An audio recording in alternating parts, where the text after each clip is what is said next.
Jadi ketika orang datang yang punya jiwa kasih sayang menjenguk orang yang sakit, itu energinya masuk ke orang yang sakit itu. Gitu loh. Ternyata yang kita anggap sepele itu luar biasa bagi pandangan malaikat Jibril. Kita anggap biasa, kadang-kadang ada yang sakit kita nggak tahu. Padahal kadang-kadang pura-pura nggak tahu. Udah sembuh aja kita pura-pura negor. Kemana aja udah seminggu nggak kelihatan.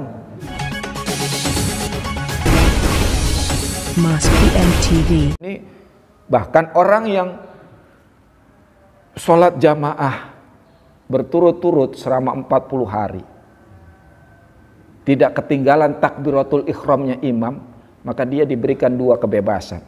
Bebas dari sifat munafik, sifat nifak, bebas dari api neraka. Masya Allah. Coba tuh dijalani. Makanya saya punya teman di pesantren Fajar Dunia.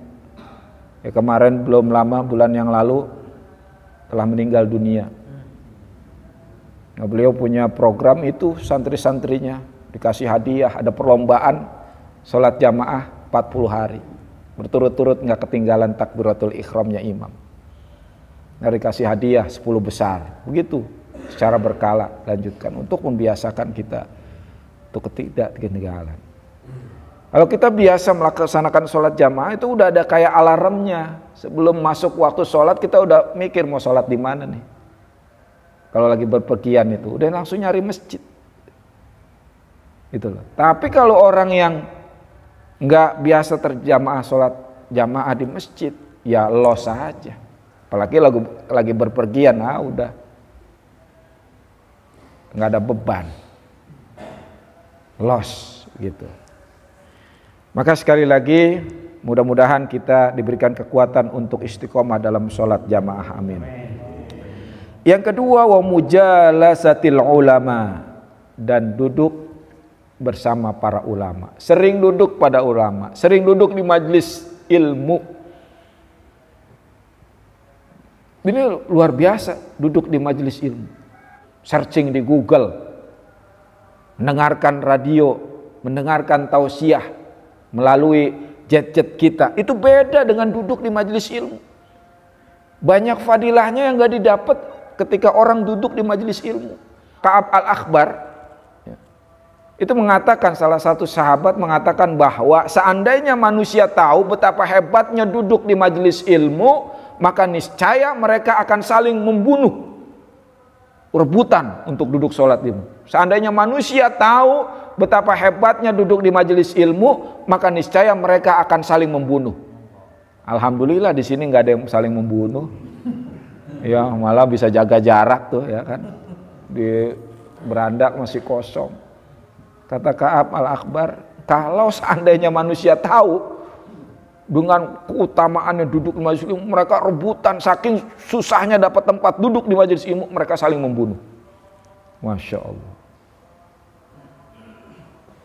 Karena itu berarti menunjukkan keutamaan luar biasa. Makanya tadi di awal saya katakan menuntut ilmu fardhatun.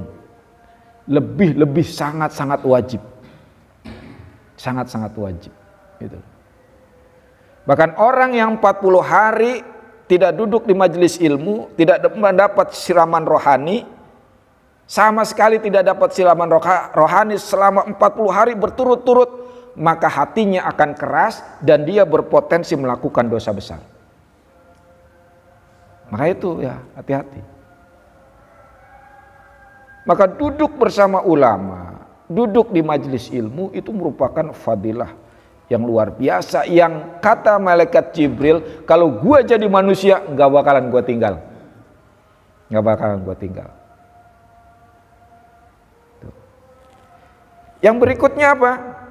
Yang berikutnya wa iyadatul marid, wa iyadatil marid, yakni mengunjungi, menjenguk orang yang sakit. Menjenguk orang yang sakit itu merupakan perintah agama juga. Bukan hak muslim terhadap muslim yang lainnya. Di antaranya adalah kalau orang muslim sakit kita hendaknya menjenguknya. Menjenguk. Bahkan mestinya kita gembirakan dengan membawa sesuatu kepada yang menjenguk. Setidaknya kita datang pas badan. Kenapa? Karena menurut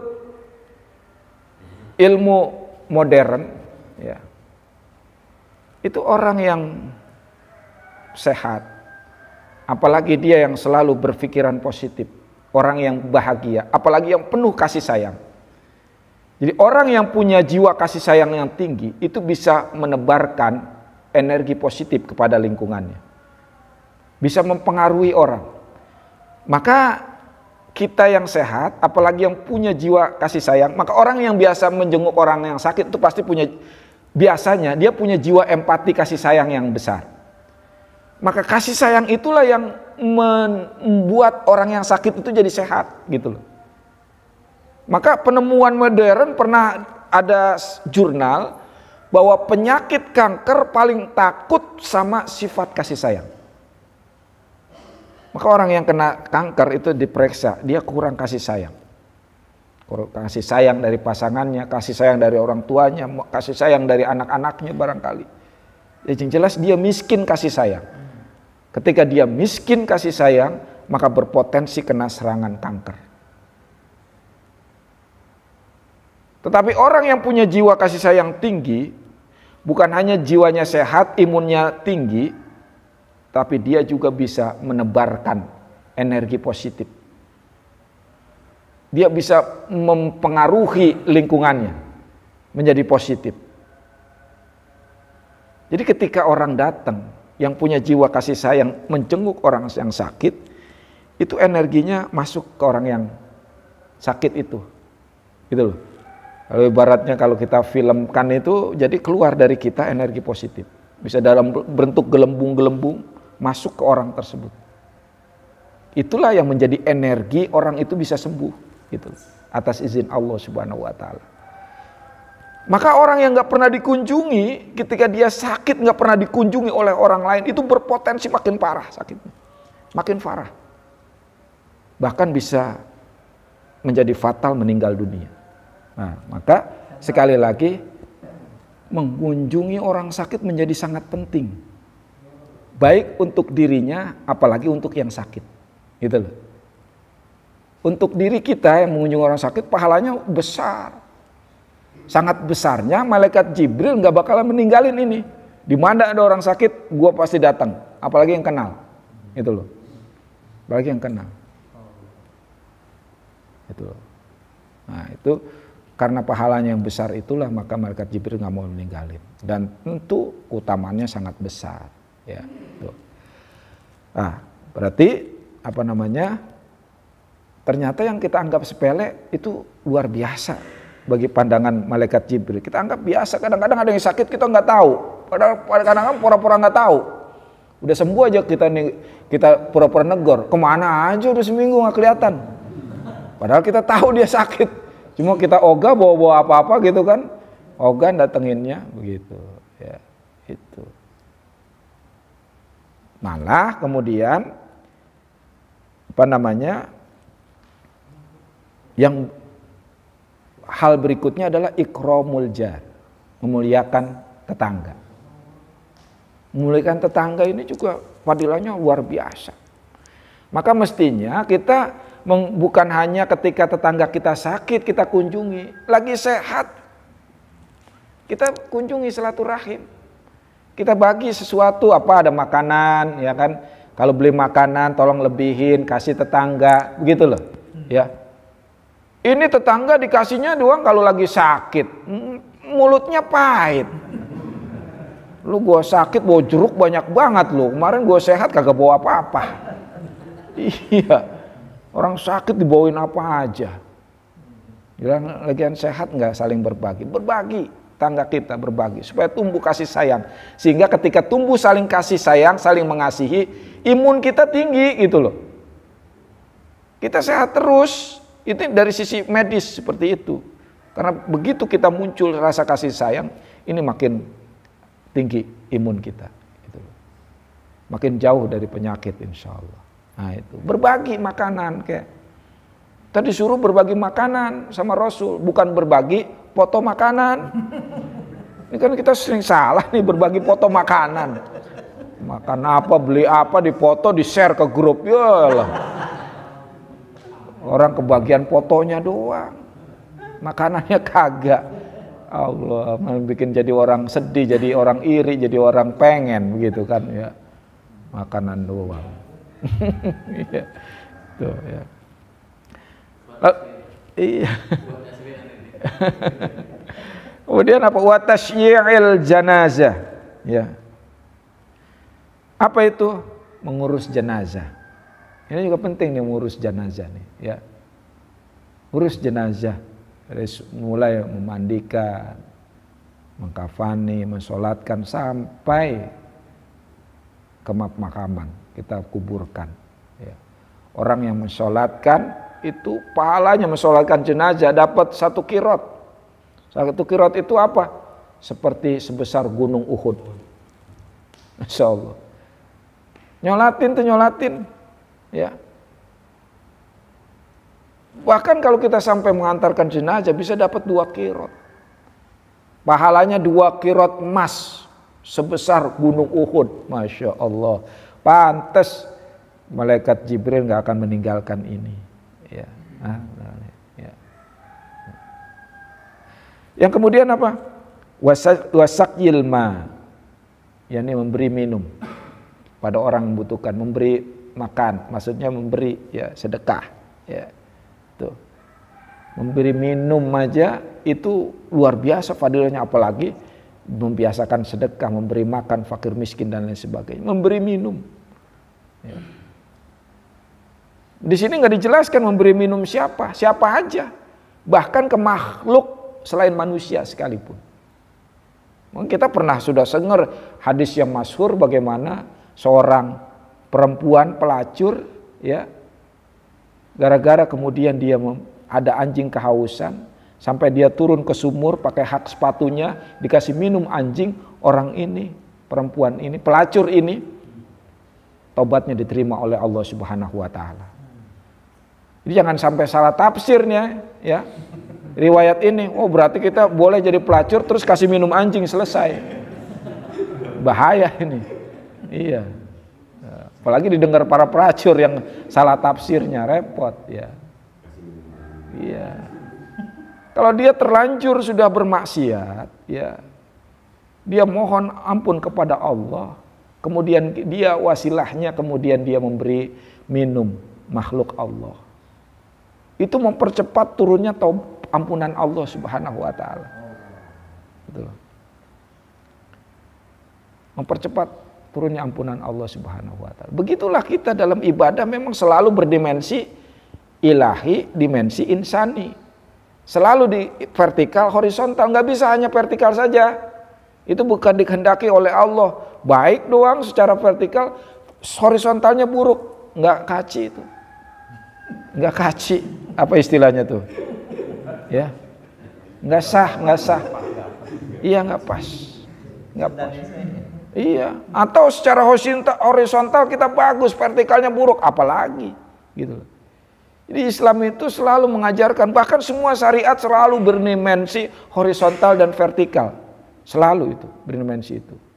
Inilah makanya kemudian ya kita diajarkan seperti itu, ya, untuk sering berbagi, ya. Berbagi makanan, berbagi minuman, begitu ya. Kemudian apa? Wasulhu bainal itsnain, mendamaikan di antara dua orang yang bertengkar. Jangan malah jadi kompor. Ini orang lagi curhat, oh si ini begini banget yang, lu baru tahu lu ya.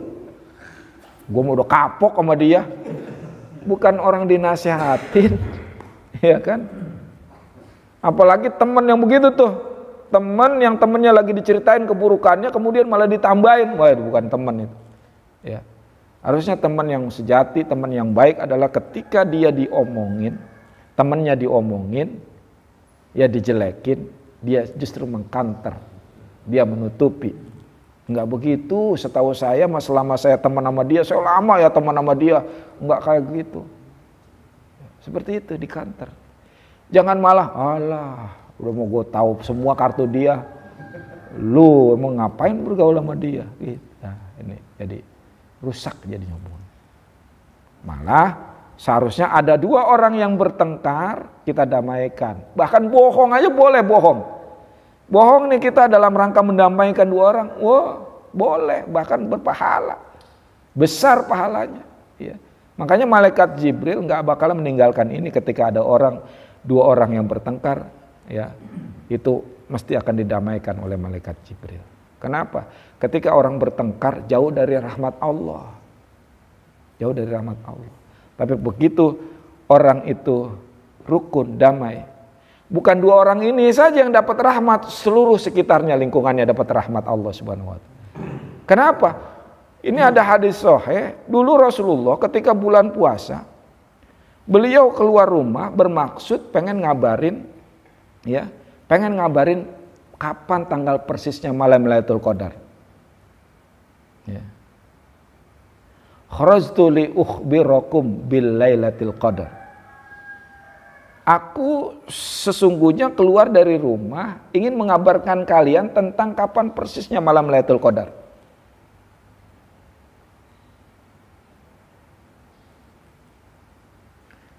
Tapi apa? Ada dua orang yang lagi berantem ketika Rasul datang ke tengah-tengah para sahabat, ada dua orang yang berantem. Fatalaha fulanun wa fulan. Bertengkar antara satu dengan yang lain, dua orang ini. Kata Rasul, farufiat, maka aku dilupakan oleh Allah Subhanahu wa Ta'ala.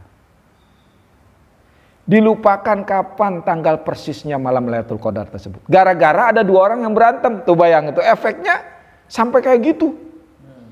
Masya Allah. Coba kalau Rasulullah jadi ngasih tahu kapan tanggal persisnya Lailatul Qadar, nggak perlu banyak itikaf kita, ya kan? Ya kan?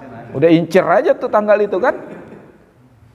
Itu bagaimana rahmatnya luar biasa tuh kalau kita dikasih tahu kapan tanggal persisnya Lailatul Qadar. Tapi gara-gara ada yang lagi berkelahi, Rasulullah datang pengen ngasih tahu, dilupakan oleh Allah Subhanahu wa Ta'ala. Tuh, sampai kayak gitu. Maka efeknya luar biasa.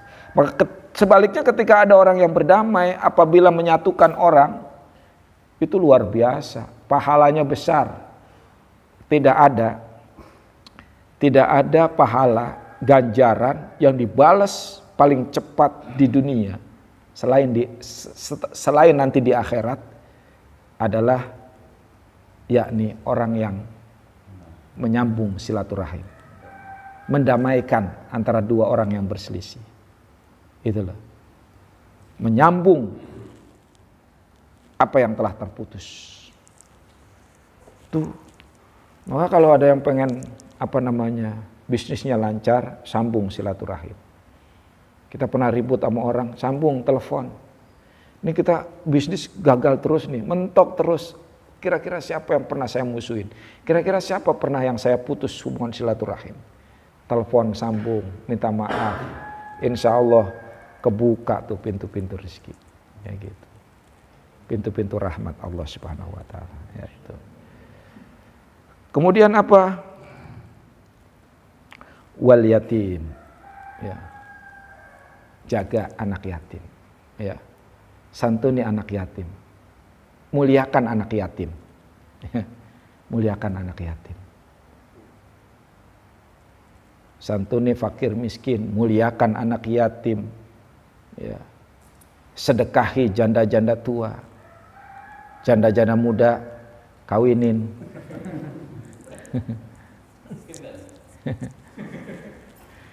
Ini perkara-perkara yang malaikat Jibril pengen jadi manusia. Yang kalau dia malaikat Jibril jadi manusia nggak akan meninggalkan 7 perkara ini. Yakni yang pertama adalah sholat berjamaah 5 waktu. Yang kedua duduk bersama ulama, duduk di majelis ilmu. Yang ketiga mengunjungi orang yang sakit. Yang keempat mengurus jenazah. Yang kelima memberi minum, ya, memberi makan, bersedekah. Yang keenam itu mendamaikan 2 orang yang berselisih. Yang ketujuh memuliakan tetangga dan anak-anak yatim. Nah itu, mudah-mudahan semuanya ini bisa kita laksanakan, bisa kita diringankan untuk mengamalkan amalan-amalan ini, yang kalau ini dilaksanakan insya Allah kita sukses dan bahagia di dunia dan di akhirat. Amin ya rabbal alamin.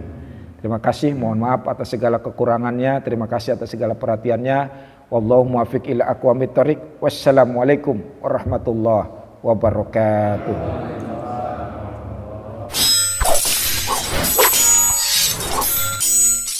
As-salatul jami'ah